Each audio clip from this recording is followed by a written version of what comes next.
Welcome back to the Kaspa Silver YouTube channel. Thank you guys so much for 1,000 plus subscribers, guys. I'm beyond grateful and blessed for you guys' support on the channel. I am enjoying myself as I continue making content for you guys as we continue to learn about Kaspa and actually understand it on a way deeper level than simply just looking at the price. Let's actually dig in deeper today. In today's video, we're going to be discussing the history of Jonathan's protocols and how it eventually became Kaspa. So to begin, I have a nice little outline here, and it's all going to begin with the Ghost protocol. So basically, the Ghost protocol was made by Jonathan and Aviv back in 2013. You can take a look at this link here, and you can see that it was actually a protocol that was originally proposed to be part of Bitcoin. You could see here that it was proposed to be in Bitcoin. You can search this up, and it says the Ghost was initially proposed for the Bitcoin blockchain and solves for some of security and efficiency problems currently seen with that and other proof of work blockchains. But it never got implemented, and you can see this here in this link. Says why not implement Ghost in Bitcoin, and it says Ghost can provide higher transaction by minimized block interval, but community people seldom mention it. What's wrong with Ghost? So basically, the answer that was given here, and this came out 5 years ago in 6 months, says Ghost is outdated. The more relevant protocol based on research by Aviv is also called Specter. And we're going to be getting into Specter a little bit later here. So it has many advantages over the traditional long exchange rule of Bitcoin, but it requires a hard fork, something which has never been done intentionally in Bitcoin. It is a huge departure from Bitcoin's protocol, and as such, it will require extensive research and testing before it is even considered for inclusion in Bitcoin. So essentially, Bitcoin always avoids hard forks. They also just did not have a good enough consensus of people that would want to do this upgrade, mainly because it was too complex, it required a hard fork, and it was very new. So then it comes to the Ethereum white paper, which came out in 2013. Now, in the Ethereum white paper, we actually see a mention of Ghost. And not only that, we see a mention of Jonathan, the founder of Kaspa, and Aviv again, referring to them of their white paper on the Ghost protocol. Ghost protocol came out and it was very new. It still wasn't even finished, really. So essentially, Ethereum, the founder of Ethereum, and the people behind Ethereum decided to use a modified Ghost implementation. So they didn't even use exactly what Jonathan created, but they still used something that Jonathan did create, a part of it. And without his work, Ethereum would not be able to be where it is today without trying to use part of this to make transactions much faster. So what did it solve? So Ghost Protocol solved security, speed, and scalability. And we can also see that its drawback still was complexity and a reorganization attack. And this basically means that a miner with the most power creates an invalid chain. So if somebody can have more hash rate, then essentially they could create a wrong chain that could then invalidate blocks and basically reverse transactions, because these miners would then start mining to that new chain, which is an incorrect one, because it's the longest one and they have the most hash power. So they'll start mining to it, and then all the other blocks would basically get orphaned and all those transactions could be reverted. So this was a security drawback that happened with the Ghost protocol. So Ghost protocol basically solved things, but then introduced new issues when it came to security. So coins that actually used the Ghost protocol, and I put used in quotation marks because they either do not use it anymore or they just originally used it in the beginning. Some coins are Kaspa, Monero, and HBAR. So these are some of the coins that actually maybe tested with Ghost, used it in the beginning, or they no longer use it anymore. Now comes the Specter protocol. So the Specter protocol again was made by Jonathan and another person here, Yoad, and then Aviv again. This came out in 2016.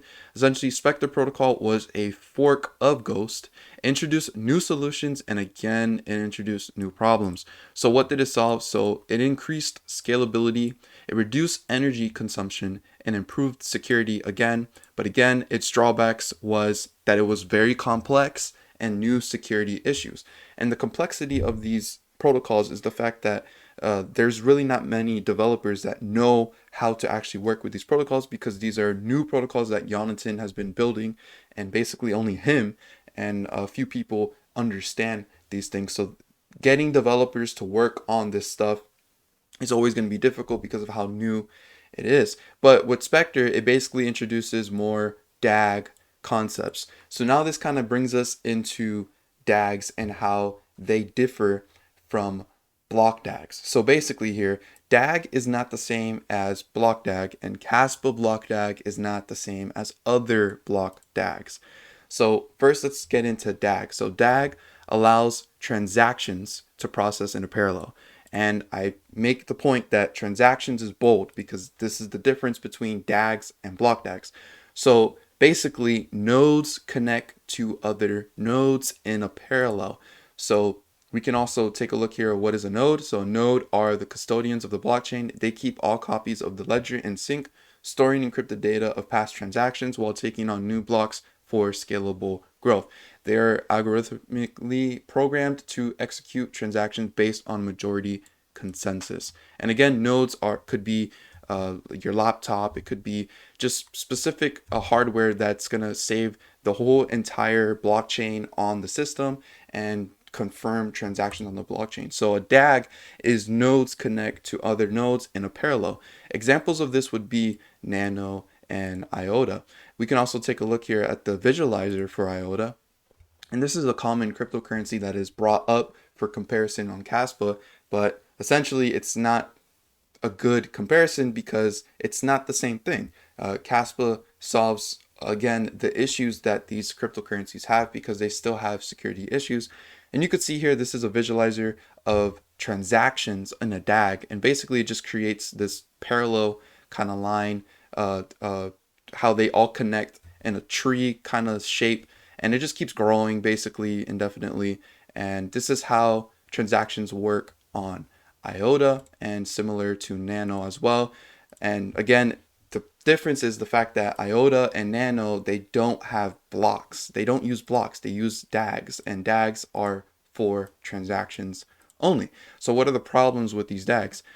First off, they're not proof of work. And essentially, the best way to create a cryptocurrency, in my opinion, is only proof of work, because this allows for the most decentralization.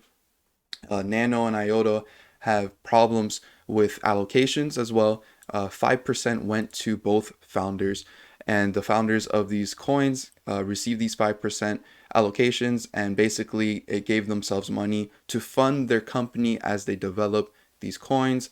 But again, it also introduces new security issues, and here's an example of something called spam attacks, which Nano has recently been getting a ton of. This came out back in 2021, and Nano's trying to fix this issue. But again, when you use these DAG protocols, the biggest issue is the spam attacks because of how cheap and fast these transactions can go.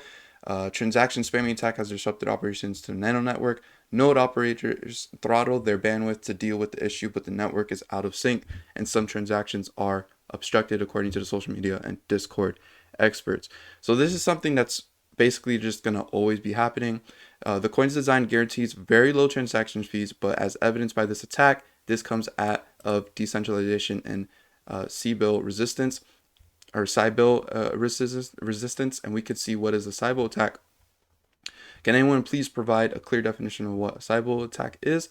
I was asked how the cryptocurrency I'm developing would prevent CBIL attack. So a CBIL attack is an attack where a single adversary is controlling multiple nodes on the network. It is unknown to the network that the nodes are controlled by the same adversarial entity. So basically, one thing that Nano does I'm pretty sure in their protocol, is that they have a voting system of who can be the validators of these nodes.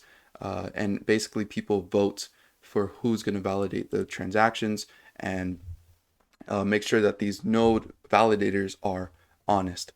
So again, these are the problems. They're not proof of work, and ultimately, Kaspa's here being the proof of work, and they're trying to capitalize on the number one crypto. What is the number one crypto? It's a proof of work crypto, and Kaspa's trying to be the best proof of work. So now let's get into block DAGs. So block DAGs allow blocks to process in a parallel. So here are the differences with the DAG and the block DAG. You have DAGs that allow transactions to process in parallel, and then block DAGs allow blocks to process in a parallel. And again, transactions are kept in the blocks, but in IOTA and Nano, for example, they don't have blocks. So when the transactions are kept in blocks, it then becomes a block DAG. So blocks connects to other blocks instead of nodes connecting to other nodes. So examples of this, only Kaspa. How? In the technical sense, IOTA and Nano are not block DAGs. They are simply DAGs. A block DAG has blocks. And if you research IOTA and Nano, you will see that they will be considered a block DAG, but in the technical sense, since they don't use blocks, because they use different kind of protocols, like IOTA uses like a Tango protocol and Nano uses some other type of protocol, they don't necessarily have blocks. They use DAGs, and it's for transactions, and that's how they're able to be super fast and feeless. But Kaspa is using actual blocks, and they're solving the trilemma ultimately. And we could take a look here at the Kaspa website. That's why here it says Kaspa is the fastest open source, decentralized, and fully scalable layer 1 in the world. The world's first block DAG, a digital ledger enabling parallel blocks and instant transaction confirmation built on robust proof of work engine with rapid single second block intervals.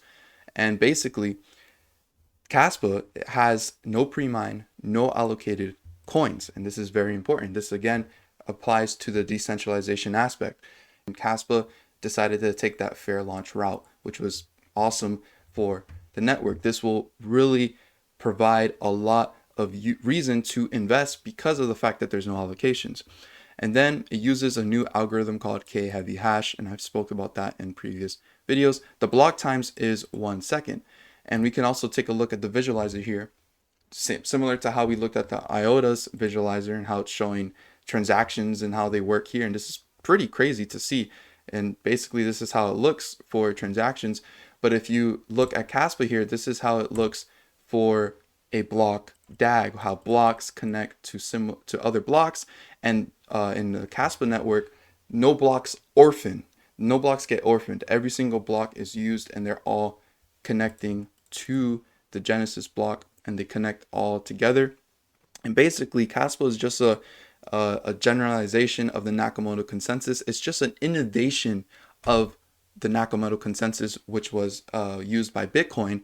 And Bitcoin's security is the same as Kaspa, basically. Kaspa is actually even more secure, and it still provides the scalability option to allow for 1 second block times and also transaction speeds of up to 10-second confirmation times. So this is way faster than Bitcoin, and this is still a proof of work. It's still remaining scalable, and which is allowing us to eventually implement new protocols to make it even more faster, such as DAG in the future. And also it's going to allow us to implement smart contracts in the future. So this is part 1 of this video of getting deeper into Kaspa and looking at the history and seeing how Jonathan had so much influence on the crypto space. To me, it's a no-brainer on why Kaspa is the next best crypto in the space. In part 2, we're going to be talking about the other 2 protocols that Jonathan continues to make, and this is the Phantom Ghost DAG protocol, and then eventually what's coming in the future that still has not been put into practice is the DAG Knight protocol. So if you guys are interested in continuously learning on Kaspa, consider leaving a like on the video and also subscribing to the channel. You guys are going to be getting a part 2 of this video soon. So I hope you guys enjoyed it. And as always, don't be average, be different.